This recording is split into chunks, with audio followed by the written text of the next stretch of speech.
Hi, I'm Richard Burns, and thanks for coming to In the Flow, the channel for spiritual beings about spiritual beings.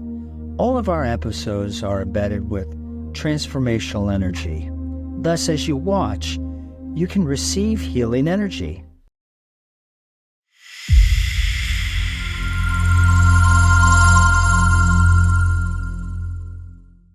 My name is Jennifer Kensler-Lehman, and I am a healer and a psychic medium.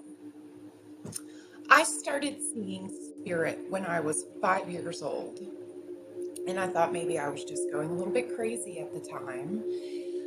It was scary and terrifying, but as I got older, I discovered that I wasn't really crazy. I was just incredibly psychic. If you are someone who went through what I went through, you are probably experiencing a tremendous amount of anxiety in your gut. You are most likely experiencing headaches.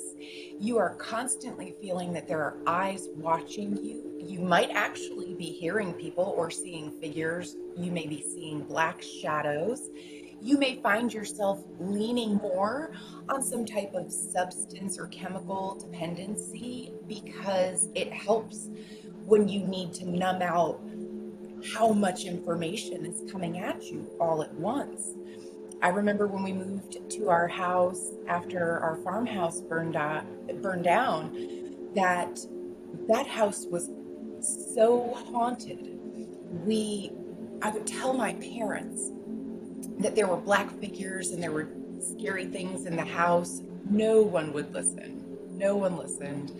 I was up and sleepwalking, talking in different languages, and I ended up just hiding out in my closet. I needed to be alone. So anyone who has those kind of feelings, definitely not alone. When I was 9 is when my brother unfortunately committed suicide, and that's when our family kind of fell apart.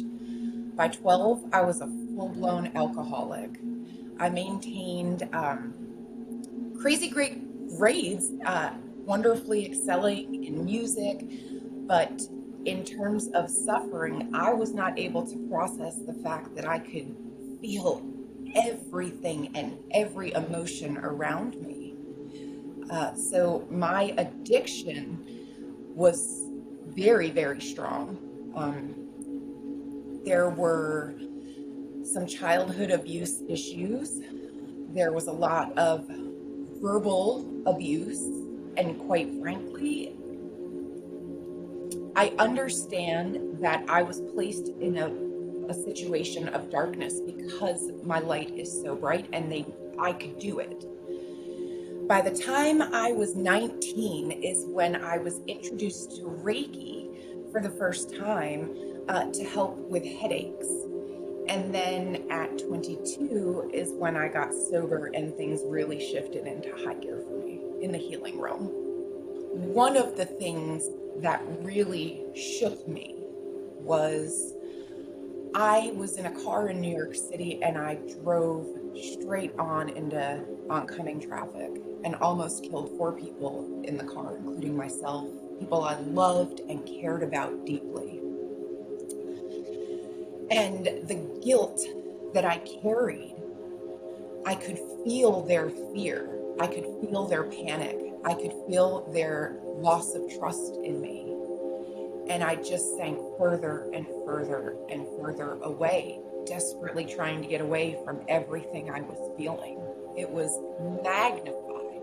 I know specifically the moment that everything came into sync for me and that I was who I was. I had been working during the summer in college at a travel agency, and these guys were great. They were really great herbalists. We had become very good friends, and they had recommended that I tried Reiki for my migraines. That particular summer, the migraines were awful. I was experiencing 4 or 5 migraines a week. So I figured if this would work, let's give it a shot, because seeing a neurologist hadn't helped either. So as I went and I was having my first Reiki session, I was laying face down on the table and I had a vision, which is not uncommon for me. it looks like a movie scene that plays out in my mind. I could be in the middle of anywhere and then boom, there it is. It just happens. So in this particular scene, I didn't really think anything of it. It was a guy on a construction site with his arms sticking out and a red plaid shirt, and it looked like he had been being buried alive. But I let it go. It's not a big deal. So we moved on. And the next day when I got back to work, they had asked me and they said, how was everything? And I said, everything was great. My headache was gone. It was amazing. And I said, there was this one weird thing that happened. And so I explained it to them. And my boss went white as a ghost and said, hang on, I'll be right back. And he takes off and he comes back and he says, okay, don't freak out. But the person that had worked on me, my practitioner, her husband had recently died being buried alive on a construction site. And in that moment, I had never doubted myself again of what I was experiencing. It was absolutely life-changing to have someone else step in and say, wow, that's real. I have a very interesting belief about my clientele. I firmly believe that each and every person that I meet is someone that the divine is asking me to help. It's incredibly important. If I meet someone and we end up not working together, it's because we weren't meant to. My clientele are high-end professionals. They're therapists, they're CEOs, they're recovering alcoholics. They're people who are fighting generations of despair and terrible life choices. My clients are people who are struggling and feel blocked and don't know how to release it. They've tried everything else, and now they're ready to try something on the energy level. If I had to describe the things that I see and what they would look like if they were maybe going to be in a movie, I can tell you a couple of different things. One of the things is that I will see gray or dark energy in a certain part of a person's body, which usually indicates that there's a problem. I have seen what almost looks like translucent light. It's very bright sometimes around people, especially at the end of a Reiki session, or if we're specifically working on crown chakras. Sometimes it looks like when we're working on the crown, I see the top of a flashlight and it looks like it's covered in dirt. And my job as the healer is to allow the Reiki energy to clean off the top of that flashlight. And that gives my clients the ability to see their light getting bigger and bigger the more that they release. I think the energy has gone negative in the world because there have been so many stipulations and opinions on how you are supposed to be. Right now, people I find, and the energy all over is we want better, but we don't know how to take those steps. We're looking for that kind of guidance. It's really rare right now where we truly encourage each other to be who we really are, judgment-free. It seems everywhere you go, someone has an opinion and feels the need to voice that. It's just not okay.